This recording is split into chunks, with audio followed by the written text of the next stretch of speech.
Lors d'une randonnée en Suisse, on passe devant de nombreuses fontaines d'eau potable. Quelle est la plus belle excursion que tu aies faite en Suisse dans la nature? Sans hésiter, je dirais que c'est Oschinensee, dans l'Oberland bernois, parce que c'est un magnifique lac turquoise dans les Alpes avec des falaises qui sont vraiment magnifiques. Je vois où c'est, j'ai aussi été, c'est vrai que c'est magnifique. Pour moi, une des plus belles excursions que j'ai faites, c'est aussi dans l'Oberland bernois. En fait, en partant du Brunick, je suis monté jusqu'au Brienz de Rotorn et j'ai longé toute la crête et puis redescendu après sur l'Emmental. Et puis là, on a vraiment une vue sur tout le lac de Brienz, lac de Thun, et puis avec une vue 360 incroyable. Pour moi, protéger l'environnement signifie avant tout préserver notre nature, à laquelle on tient particulièrement en Suisse, notamment pour les paysages, et puis surtout, dans le cadre de cette initiative eau potable propre, préserver nos sols et notre eau. Parce que l'eau, c'est la base de toute vie sur Terre. Et puis si on la pollue, elle est dans un volume limité. Et par conséquent, on s'expose à des graves risques pour notre santé. Et puis moi, mon but, si je m'engage pour l'environnement, c'est pour laisser une terre intacte. Donc, pour moi, protéger l'environnement, ça signifie agir concrètement par des gestes et des actes, et puis pas seulement en déposant un oui ou un non dans les urnes. C'est agir par ses gestes quotidiens. On est en voiture, c'est pas jeter ses déchets par la fenêtre. Et ici, en tant que futur agriculteur, protéger l'environnement, c'est aussi le domaine, le patrimoine familial que je vais remettre à mes enfants plus tard.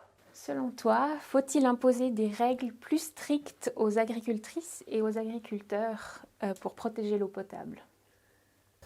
Donc, ici, le cadre légal en Suisse, il est déjà strict. Il s'est aussi renforcé ces dernières années. Quand je vois à la maison, sur la dizaine d'années, quinzaine d'années, tout ce qu'on a dû changer dans l'agriculture pour s'améliorer. Donc, le cadre légal est là. Faut-il imposer? On sait toujours que quand on impose les choses aux gens, des fois, ça n'a pas forcément toujours l'effet qu'on veut. Quand les gens prennent une décision d'eux-mêmes, elle est beaucoup plus acceptable et elle sera mieux mise en valeur. Et puis là, des fois, il y a des incitations. Par l'incitation, on arrive mieux à faire que les gens adhèrent aux choses et que ça s'améliore. Mais à mon avis, comme ça, le cadre légal en Suisse est déjà quand même très strict. On a une autre qualité. Si je peux te répondre, à mon avis, je suis d'accord, il y a eu des grands progrès qui ont été faits ces 20 dernières années, ça on peut le constater, mais malheureusement l'état de nos eaux n'est pas aussi bon qu'on pourrait le prétendre. Il y a quand même des gros problèmes au niveau des eaux souterraines, en fait, la plupart de notre eau est pompée dans les eaux souterraines et les résultats, les rapports de l'OFEV le montrent clairement qu'il y a un problème. Et comme tu le dis, pour faire changer les choses, on ne doit pas passer par des interdictions, mais par des incitations.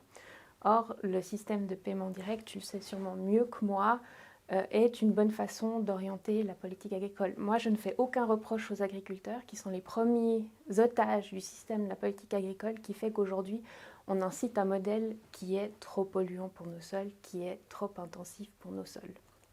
Donc pour moi, c'est vraiment très important de le dire qu'on veut vraiment faire cette transition avec les agriculteurs, leur donner les moyens de la faire. Et d'ailleurs, dans cette initiative, il y a tout un volet qui est prévu pour l'aide à l'investissement. Il y a beaucoup d'agriculteurs en Suisse qui sont déjà dans les standards d'eau propre. Et puis, leurs efforts seront enfin récompensés à la bonne hauteur. Et ceux qui veulent faire la transition, on les encouragera de façon significative. Les paiements directs sont-ils, selon toi, un bon moyen pour réduire la pollution? Alors oui, comme je l'ai dit avant, pour moi, c'est le meilleur moyen parce qu'il faut savoir qu'au jour d'aujourd'hui, il y a environ 3 milliards par année qui est payé pour l'agriculture suisse. C'est une bonne chose. Mais après, il faut voir que l'utilisation de ces 3 milliards soit pour une utilisation plus écologique. Et c'est exactement ce que défend Eau Propre, que l'argent du contribuable, en fait, finalement, soit investi dans une agriculture qui est plus écologique. Parce que, selon moi, c'est une bonne façon d'orienter la politique agricole et, encore une fois, d'aider les agriculteurs à faire cette transition.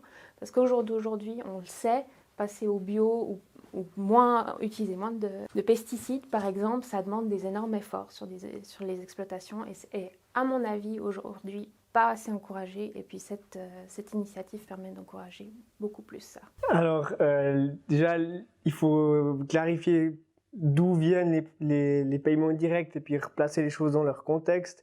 C'est que dans les années 90, on a décidé déjà d'entamer un virage vert pour l'agriculture et de donner des paiements directs en échange de prestations qui sont nourrir la population, l'occupation décentralisée du territoire, la protection des ressources et le bien-être animal. Donc déjà, ici, c'est quand même orienté dans ce sens-là, de rémunérer les prestations qui sont offertes par l'agriculture. Et là, je pense qu'on s'éloigne de la base des paiements directs quand même, ce pourquoi elles ont été mises en place. Et puis, on parle aussi d'agriculture durable. Il faut savoir que la durabilité repose quand même sur 3 piliers. Un, c'est quand même l'environnement, c'est celui auquel on met aussi beaucoup d'importance aujourd'hui. Mais il y a aussi encore un autre qui est l'aspect social, et là c'est la rémunération des agriculteurs, c'est le travail. Et puis il y a aussi le dernier aspect, c'est l'économie, parce qu'il faut quand même qu'à la fin ça profite à l'économie. Si je peux me permettre de t'interrompre, si on veut faire du profit avec l'agriculture, il faut préserver les sols quand même. Et actuellement, il y a quand même sur le plateau 1 million de personnes qui boivent de l'eau contaminée. En quoi cette initiative est-elle différente de l'initiative dite pour l'interdiction des pesticides de synthèse ? Donc, cette initiative se différencie parce qu'à l'échelle d'une exploitation, par exemple, il n'y a plus d'achat possible hors exploitation, donc ça ne devrait faire qu'avec les fourrages qui sont produits sur l'exploitation. Cette initiative n'est pas cohérente parce qu'elle s'attaque surtout à l'agriculture et le pointe du doigt comme finalement le seul responsable de tous les maux qui existent. Et si on lit le texte de l'initiative, finalement, si on enlève l'agriculture et puis quand l'initiative passe, il n'y aura plus de problème. Or, ça n'est pas le cas. Et là où, pour une Suisse libre de produits de synthèse, là, elle est plus cohérente parce qu'elle s'attaque à la filière dans son ensemble. Alors pour moi, l'initiative des pesticides de synthèse, c'est une simple interdiction. C'est ce que je lui reproche un peu. Puis elle n'a absolument pas ce volet cas au propre d'investissement pour les agriculteurs en premier lieu et deuxièmement dans la recherche. Parce qu'au jour d'aujourd'hui, la plupart de la recherche est basée uniquement sur le fait de gérer les conséquences d'une forme d'agriculture chimique, etc.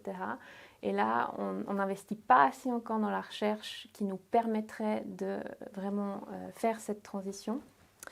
Et puis, voilà, une simple interdire quelque chose, c'est facile.